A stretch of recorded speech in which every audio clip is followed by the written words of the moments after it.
মসজিদের কিছু আদব আছে, আল্লাহ রাসূল সাল্লাল্লাহু আলাইহি ওয়াসাল্লাম বলেছেন এই আদবগুলো মেনটেন করে যেন আল্লাহর ঘর মসজিদের সাথে আমরা ব্যবহার করি। মসজিদের এক নম্বর আদব হচ্ছে মসজিদে ওযুর সাথে প্রবেশ করা। কিসের সাথে? ওযু করে পরিচ্ছন্ন হয়ে মসজিদে প্রবেশ করা। এজন্য অপবিত্র অবস্থায় গোসল ফরজ, এরকম অবস্থায় মসজিদে ঢোকা যাবে? কথা বলেন, ঢোকা যায়? যেই নারীদের মাসিক চলতেছে, মেনস্ট্রুয়েশনাল পিরিয়ড চলতেছে, ওই নারীদের পক্ষে মসজিদে ঢোকা জায়েজ আছে? নাই। তাহলে এটা হলো এক নম্বর আদব। মসজিদে ঢোকার সময় কি করে ঢুকবো? অজু করে। আওয়াজ করে বলেন, কি করে ঢুকবো? অজু করে। দুই নম্বর আদব হচ্ছে মসজিদে যাওয়ার সময় সবচেয়ে ভালো জামাটা পরে যাব, সবচেয়ে ভালো পাঞ্জাবিটা পরে যাব। জান তো আপনারা? না সবচেয়ে সিরাটা পরে যান?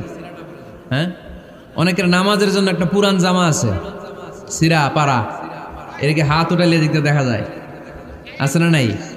সবচেয়ে সিরা পাড়াটা রাখে নামাজের জন্য, কপাল পোড়া। আর সুন্নাতে খাতনার অনুষ্ঠানে গেলে মাশাআল্লাহ লেহেঙ্গা গায়ে দেওয়া যায়, আছে না নাই? না, আপনি ইবাদতের জন্য সবচেয়ে সুন্দর জামাটা রাখবেন। এজন্য রাব্বুল আলামিন বলেন, ইয়া বানি আদম খুযু যিনাতাকুম ইনদা কুল্লি মসজিদ। ও বনি আদম, তুমি যখন আল্লাহর ঘর মসজিদে ঢুকবা, ও বনি আদম, তুমি যখন নামাজের মুসল্লায় দাঁড়াবা, তোমার সবচাইতে দামি, সবচাইতে সুন্দর জামাটা গায়ে দিয়ে তুমি নামাজে দাঁড়াও। ঠিক কি না? তাহলে এখন মসজিদে যাওয়ার সময় কি গায়ে দিয়ে যাবেন বলেন? খিতা করবাইন? হ্যাঁ, মাশাআল্লাহ, হ্যাঁ, সবচেয়ে ভালো কাপড়টা আয়রন করে পারফিউম মেখে তারপরে আমরা যাব। রাজি আছেন তো? তিন নম্বর আদব হচ্ছে মসজিদে ঢুকার সময় বাম পা দিয়ে ঢুকতে হয়।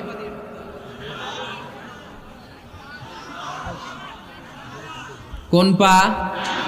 আরো জোরে। এদেরকে গুতা মারা লাগে, নাইলে আওয়াজ বাড়ে না। এরকম ভলিউম টাইট করতে হয়, ভলিউম হাই করলে আর পরে বাড়ে, এমনি বলতে চায় না। আর ঘটনা কি? হ্যাঁ, খায় নাই। বদরের যুদ্ধ হয়েছিল রমাদানে, কোনো সাহাবী খায় নাই, না খাইয়া একেবারে সাইজ করে দিছে কাফেরদেরকে। আমরা না খেলেও আমাদের হৃদয়ে ইমানি শক্তি আছে না নেই? এই তো বোঝা যাচ্ছে ইমানি শক্তি আছে। এতক্ষণ আছিল কই? তো মসজিদে ঢুকার সময় কোন পা দিয়ে? এগুলো মনে থাকে আমাদের? ভুলা যাই আমরা, খেয়াল থাকে না তো এগুলা। এত কিছু মনের মধ্যে রাখলে এগুলো মনে থাকবে কেমনে? মসজিদে ঢুকার সময় কোন পা? আরো জোরে। বেরোয়ার সময় কোন পা? মনে থাকবে? মসজিদে যখন ঢুকবেন ডান পা দিয়ে ঢুকবেন, আর দোয়া পড়বেন, আউযু বিল্লাহিল আযীম ওয়া বিওয়াজহিল কারীম ওয়া সুলতানিহিল কদীম মিনাশ শাইতানির রাজীম। বিষ্ণু সাল্লাল্লাহু আলাইহি ওয়াসাল্লাম বললেন, যে ব্যক্তি মসজিদে ঢোকার সময় এই দোয়াটা পড়বে, শয়তান আফসোস শুরু করে। সে বলে, হায় হায়, আজকের দিনের জন্য, সারা দিনের জন্য তো তুই আমার ওয়াসওয়াসা থেকে বেঁচে গেলি। আজকের সারা দিনের জন্য তোরে আমি হারালাম, আজকের সারাটা দিন আল্লাহর পক্ষ থেকে প্রোটেকশন নিয়ে তুই বেঁচে গেলি। আজকের জন্য যা, কালকে তোরে আমি ধরবো। এজন্য এই দোয়াটা পড়ার দরকার আছে না? আউযু বিল্লাহিল আযীম ওয়া বিওয়াজহিল কারীম ওয়া সুলতানিহিল কদীম মিনাশ শাইতানির রাজীম। চারটা বাক্যের দোয়া। মুখস্থ করতে কষ্ট হলে যে ইউটিউবে চলে যাবে আজকেই, ওখান থেকে শুনে আপনারা মুখস্থ করে নেবেন। এই দোয়াটা পড়বেন, তাহলে ওই দিনের জন্য শয়তানের ওয়াসওয়াসা, টেম্পটেশন, প্রভোকেশন থেকে আপনি আল্লাহ তাআলার প্রোটেকশনে চলে গেলেন। সুবহানাল্লাহ পড়েন। তারপর আল্লাহর হাবিব বললেন, ঢোকার আগে আমারে সালাম দাও। পড়বেন, আসসালামু আলাইকা আইয়ুহান নাবিয়্যু ওয়া রাহমাতুল্লাহি ওয়া বারাকাত। এই দুইটা জিনিস যখন করে ফেললেন, তখন ডান পা দিয়ে পড়বেন, আল্লাহুম্মা ইফতাহ লি আবওয়াবা রাহমাতিক। সুবহানাল্লাহ পড়েন। আল্লাহুম্মা ইফতাহ লি, ও আল্লাহ আমার জন্য তুমি খুলে দাও আবওয়াবা রাহমাতিক, তোমার রহমতের দরজা। তার মানে মসজিদে ঢুকলে রহমত পাওয়া যায় কি যায় না? মসজিদে ঢুকলে পাওয়া যায় রহমত, মসজিদের বাইরে রহমতের কথা আল্লাহ বলে নাই। মসজিদের ভিতরে রহমত। কোথায় রহমত? কোথায়? মসজিদের ভিতরে রহমত আছে না? তার প্রমাণ, মসজিদে ঢুকলেই শান্তি লাগে কেমন জানি, আর ঘুমে ধরে। মসজিদে ঘুমাইছেন কারা কারা দেখি? সবাই ঘুমাইছেন? আরে আমি কত ঘুমাইছি। জুমার নামাজের সময় যে কি ঘুম আসে, আসে আসে, কমন পড়ছে, একেবারে কমন পড়ে গেছে। ঘুম আসে কারণ রহমত, রহমতের ঝিরিঝিরি বারিধারা আল্লাহ তাআলা আরশের উপর থেকে নাজিল করতে থাকে। আর এই রহমতের কারণে হৃদয়টা প্রশান্ত হয়ে যায়, অনেকের ঘুমও চলে আসে, ঠিক কিনা? এজন্য আল্লাহুম্মা ইফতাহ লি আবওয়াবা রাহমাতিক, ও আল্লাহ তোমার রহমতের দরজাগুলো আমার জন্য খুলে দাও। এই দোয়া পড়লে রহমতের দরজা খুলে দেয় কে? আবার মসজিদ থেকে যখন বের হবেন তখন কোন পা দিয়ে? জোরে বলেন। বাম পা দিয়ে কি পড়বেন? আল্লাহুম্মা ইন্নী আসআলুকা মিন ফাদলিক, ও আল্লাহ তোমার কাছে আমি তোমার পক্ষ থেকে ফদল চাই, মানে রিজিক চাই। রিজিক দেয়ার মালিক কে? তার মানে খুব সোজা সাপটা কথা হচ্ছে, মসজিদের ভিতরে পাওয়া যায় রহমত, আর বাইরে পাওয়া যায় ফদল বা রিজিক। বাইরে পাওয়া যায় কি? রিজিক। মসজিদের ভিতরে রিজিক আছে। তার মানে সারাদিন মসজিদে বসে থাকলে রিজিক মিলবে? নামাজের সময় নামাজ পড়তে হবে, কাজের সময় কাজ করতে হবে, এটাই হচ্ছে ইসলামের বিধান। নামাজের সময় নামাজ, কাজের সময়। আমি প্রশ্ন করব, আওয়াজ করে উত্তর দেন। নামাজের সময়, কাজের সময়, নামাজের সময়, কাজের সময়, এটা মনে থাকবে। এজন্য আল্লাহ বললেন ফাইদা কুদিয়াতিস সালাতু ফান্তাশিরু ফিল আরদি ওয়াবতাগু মিন ফাদলিল্লাহ। যখন তোমাদের সালাত শেষ হয়ে যায়, আল্লাহর রিজিক অন্বেষণের জন্য আল্লাহর জমিনে তোমরা ছড়িয়ে যাও। নামাজের সময় আসবেন, নামাজ শেষ বের হয়ে যান। ফান্তাশিরু ফিল আরদ, জমিনে ছড়িয়ে পড়ো। নামাজ শেষ, চেয়ারম্যান সাহেব চলে যাবে ইউনিয়ন পরিষদের ভেতরে, ছাত্ররা চলে যাবে হাই স্কুলে, মেম্বার অব দ্য পার্লামেন্ট চলে যাবে সংসদে, সেনাবাহিনীর লোকেরা চলে যাবে ক্যান্টনমেন্টে, ব্যবসায়ীরা চলে যাবে তাদের বাজারে, সিএনজি ওয়ালারা সিএনজি নিয়ে ব্যবসা শুরু করবে, রাস্তায় নেমে যাবে, চিল্লায় বলেন ঠিক কিনা? এটাই ইসলামের বিধান। নামাজের সময় নামাজ, কাজের সময়। আচ্ছা, তাহলে প্রথম সুন্নাত পেলাম, পবিত্র হয়ে ঢুকবো, ভালো জামা পরে ঢুকবো, 2 নাম্বার। 3 নাম্বার, ঢোকার সময় কোন পা, বের হওয়ার সময়। 4 নাম্বার, মসজিদে ঢুকেই 2 রাকাত। মসজিদে ঢুকে কয় রাকাত পড়েন আপনারা? তাহিয়াতুল মসজিদ, মসজিদে আপনি ওয়েলকাম জানাবেন, ঢুকেই 2 রাকাত পড়বেন, ওযু করলেই 2 রাকাত। আল্লাহর হাবিব সাল্লাল্লাহু আলাইহি ওয়াসাল্লাম মসজিদে নববীতে জুমার খুতবা দিচ্ছেন। খুতবা চলাকালীন সময়ে এক সাহাবী এসে মসজিদের মধ্যে বসে পড়লেন। আল্লাহর হাবিব সাল্লাল্লাহু আলাইহি ওয়াসাল্লাম সাহাবীরে বললেন দাঁড়াও। সাহাবী দাঁড়ালেন। আল্লাহর নবী জিজ্ঞেস করলেন কেন বসে বললা, 2 রাকাত পড়ছো নাকি? সাহাবী বলে পড়ি নাই। বিশ্বনবী বললেন তাহলে তাড়াতাড়ি 2 রাকাত নামাজ পড়ে বসে যাও। সুবহানাল্লাহ পড়েন। 2 রাকাত পড়ো নাই তো পড়ো, দাঁড়াও, তারপরে বসো। দেখেন খুতবা চলাকালীন সময়ে আমাদের খতিবরা কখনো খুতবা থামায়? কথা বুঝেন নাই? জুমার খুতবা আপনারা শুনেন না? খুতবা চলতেছে, ওই মুহূর্তে ইমাম সাহেবরা কখনো খুতবা থামায়? মাঝখানে কোনো ঝামেলা হলে থামায় না। প্রথম খুতবা শেষ, বসে, তারপরে দ্বিতীয় খুতবা। খুতবার মাঝখানে কোনো থামাথামি নাই। কিন্তু আল্লাহর হাবিব সাল্লাল্লাহু আলাইহি সাল্লাম কেমন খতিব ছিলেন দেখেন। আল্লাহর হাবিব সাল্লাল্লাহু আলাইহি সাল্লামের খুতবা দেওয়ার স্টাইল অ্যান্ড অ্যাটিটিউড এবং আমাদের খুতবা দেওয়ার স্টাইল অ্যান্ড অ্যাটিটিউড, আল্লাহ রাসূল সাল্লাল্লাহু আলাইহি সাল্লামেরটা কত প্রাণবন্ত ছিল।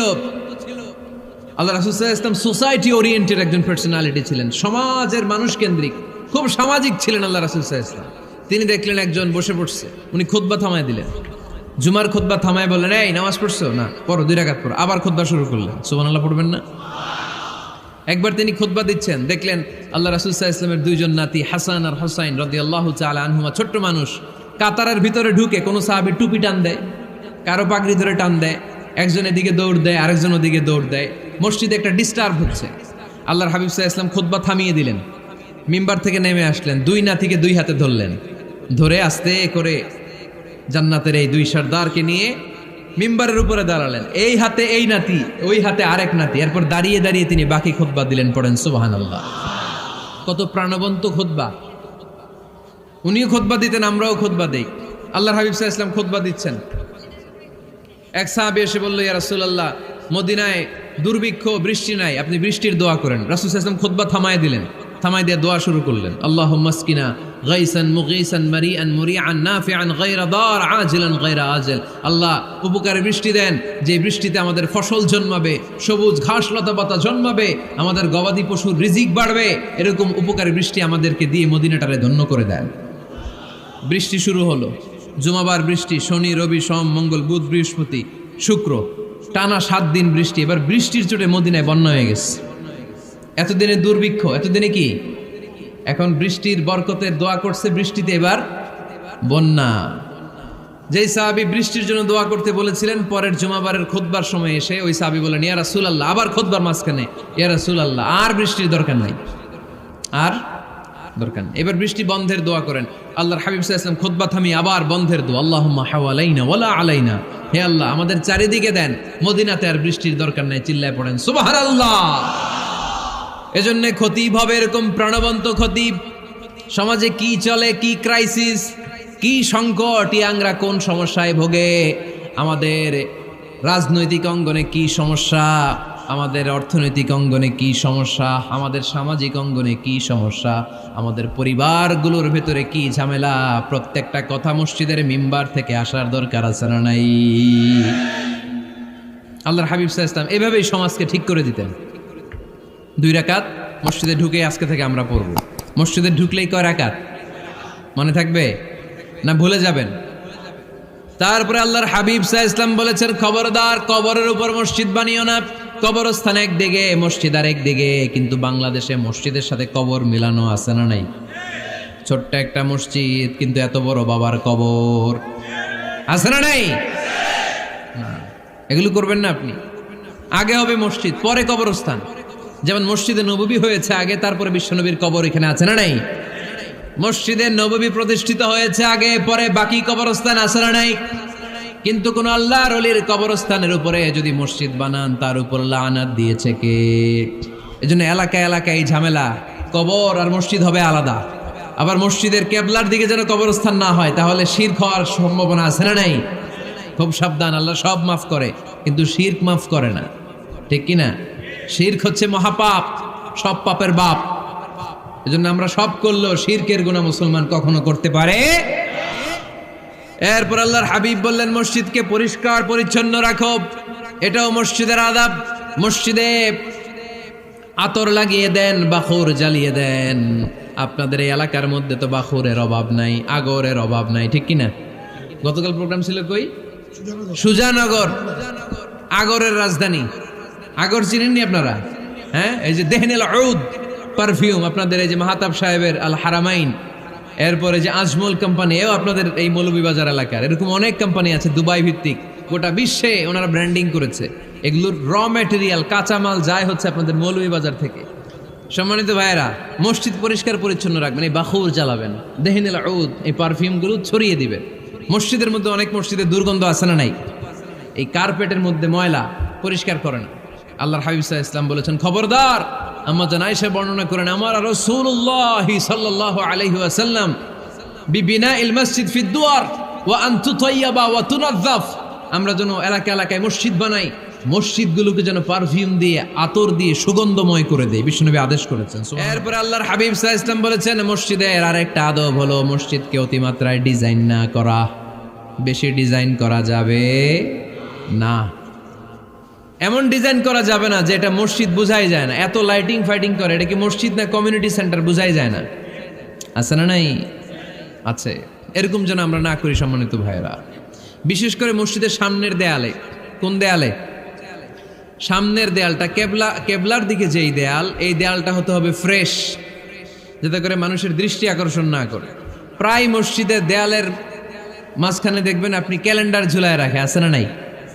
মৌলভীবাজারের কি অবস্থা? খিতা খবর আছে? তো এই যে ক্যালেন্ডার ঝুলায় রাখে, ওইখানে দেখবেন বিভিন্ন মসজিদের ছবি, এতিমখানার ছবি, মানুষের ছবি। তো মানুষ নামাজও পড়ে, আবার ওগুলোও তাকায়, আছে না নাই? প্রথম কাতারে পরে ওইখানে কি লেখা, এগুলো পরে, তার ডিস্টার্ব হচ্ছে না? এই মুসল্লির দৃষ্টি যাতে অন্যদিকে না যায়, এটা খেয়াল রাখতে হবে। যদি পারা যায়, মসজিদের সামনে কোনো ঘড়ি টড়ি চলবে না। ঘড়ি মসজিদের পেছনের দেয়ালে, সময়সূচি পেছনের দেয়ালে, সব পেছনে। সময় কয়টা বাজে ওটা ইমাম দেখলেই চলবে, ইমাম এভাবে দেখে নিবে, আপনারাও দেখে নেবেন। কিন্তু সামনের দেয়ালটা যত সিম্পল করা যায়। আল্লাহর হাবিব সাল্লাল্লাহু আলাইহি ওয়াসাল্লাম নামাজ পড়া অবস্থায় সামনে এমন কিছু রাখতেন না যেটার দ্বারা আল্লাহর হাবিব সাল্লাল্লাহু আলাইহি ওয়াসাল্লামের সালাতে মনোযোগ অন্যদিকে চলে যায়। আমরা যখন সালাত পড়ি, যদি অন্যদিকে তাকাই, ফেরেশতার মাধ্যমে আল্লাহ একটা ডাক দেয়, বলে আকবিল, এই বান্দা ফিরে আয়, তোর নজর থাকা দরকার সেজদার জায়গায়, ফিরে আয়। আপনি আবার যখন অন্যদিকে তাকান, আল্লাহ বলে ফিরে আয়, সিজদার দিকে তাকা। আপনি আবার যখন ঘড়ির দিকে তাকান, আল্লাহ বলে আকবিল, ফিরে আয়, সিজদার দিকে তাকা। আপনি যখন আবার অন্যদিকে তাকান, তখন আল্লাহ বলে লা হাজাতা লি ইলা সালাতিক, তোর এই নামাজের দরকার আমার নাই। নাউজুবিল্লাহ পড়বেন না? তোর এই নামাজের দরকার আমার নাই। অজু করে কষ্ট করে যাকে খুশি করার জন্য আপনি সালাতে দাঁড়ালেন, উনি যদি বলে এই নামাজের দরকার নেই, তা কার জন্য নামাজ পড়লেন আপনি? কথা কি বুঝতে পেরেছেন? এই জন্য এলাকার গণ্যমান্য ব্যক্তিবর্গ আছে, আমাদের চেয়ারম্যান সাহেব আছে, আরো অন্যান্য বিজনেস ম্যাগনেটরা আছে, আপনারা মসজিদ যখন নির্মাণ করবেন, সামনের দেয়ালটা যত সাদামাটা হতে পারে ততই ভালো। এমনকি জায়নামাজের মধ্যে এখন কাবা ঘরের ছবি আছে না নাই? আছে না? কি মুসলমান আমরা, নিজের কাবারে নিজে লাথি মারি নামাজের আগে, মনের অজান্তে নিজের কাবাকে নিজে লাথি মারছি। এরকম জায়নামাজ ব্যবহার করা নিষেধ, চিল্লায় বলেন ঠিক কিনা? সাদা ফ্রেশ জায়নামাজ বাজারজাত করেন, আপনাদের সিদ্ধান্তই ওনাদের ব্যবসা বয়কট হয়ে যাবে। আপনারা যদি এখন থেকে মসজিদের মিনারা আর কাবা ঘরের যে প্রতিকৃতি বা ছবি, এরকম ছবি সম্বলিত জায়নামাজ কিনা বন্ধ করে দেন, এদের মার্কেট থাকবে? কথা বলেন। কালকে থেকে আমরা জায়নামাজ কেনার সময় ফ্রেশ জায়নামাজ কিনবো। কোনো মসজিদ, কোনো মিনার, আমাদের কাবা ঘরের ছবি সম্বলিত কোনো জায়নামাজ কিনা যাবে? আওয়াজ করে বলেন, যাবে? যাবে না।